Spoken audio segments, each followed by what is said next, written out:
Manusia Neanderthal adalah penghuni pertama wilayah yang sekarang kita sebut Swiss. Mereka hidup antara 20.000 sampai 4.000 sebelum Masehi. Bukti sejarah dari era Neanderthal ditemukan di kanton Neuchâtel di barat Swiss.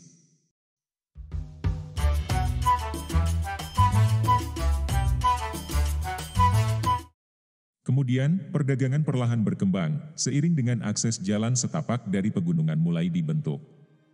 Suku Celtic lalu mulai meninggalkan Jerman Selatan menuju Swiss pada abad pertama sebelum Masehi.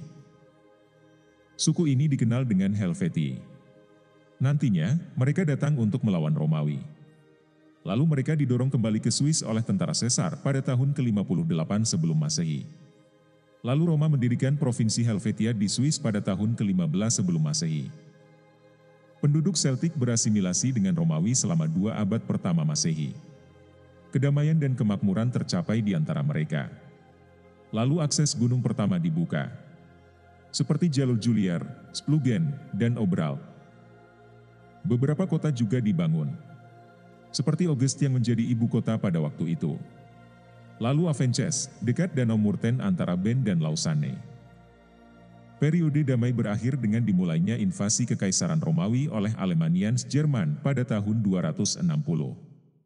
Pegunungan Alpen menjadi provinsi perbatasan sementara di bawah pendudukan militer waktu itu. Dan bangsa Romawi akhirnya harus mengungsi dari wilayah pegunungan mereka sekitar tahun 400. Alemannians tidak berhasil menaklukkan Raetia, atau disebut Kanton Graubünden saat ini. Bangsa Romawi Raetian yang tinggal di sini telah menetap di beberapa bagian Austria, dan melakukan perlawanan terhadap bangsa Aleman. Mereka berhasil mempertahankan wilayah mereka dan hidup makmur untuk waktu yang lama. Pada titik ini bahasa Raeto-Romanik muncul, yang masih digunakan di Graubünden sampai saat ini. Alemannians menduduki barat, di mana kekristenan Burgundia akhirnya menetap. Burgundia mengadopsi bahasa Latin dari Romawi. 4 bahasa yang saat ini digunakan di Swiss terbentuk pada era ini. Invasi Alemannians menyebabkan utara menjadi berbahasa Jerman sekitar tahun 900. Di barat, Latin berkembang menjadi dialek Prancis.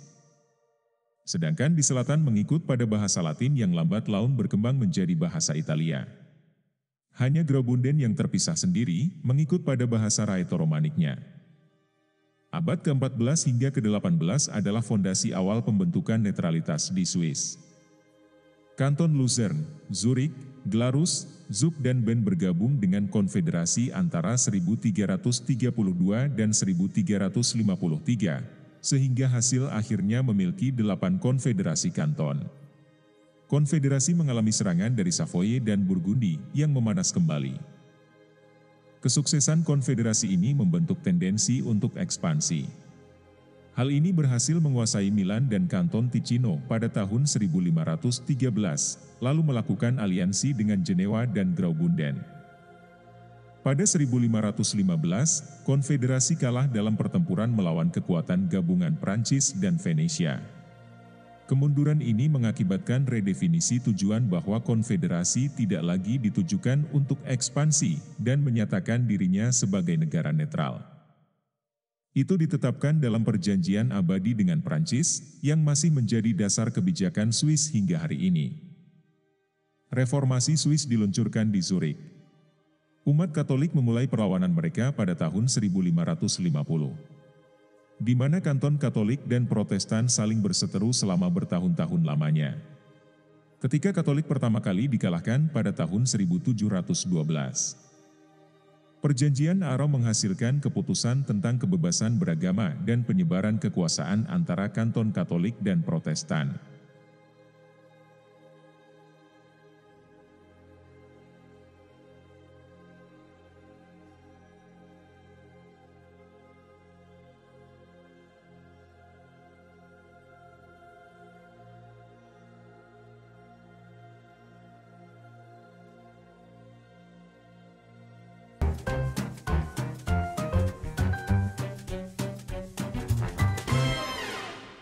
Semoga bermanfaat.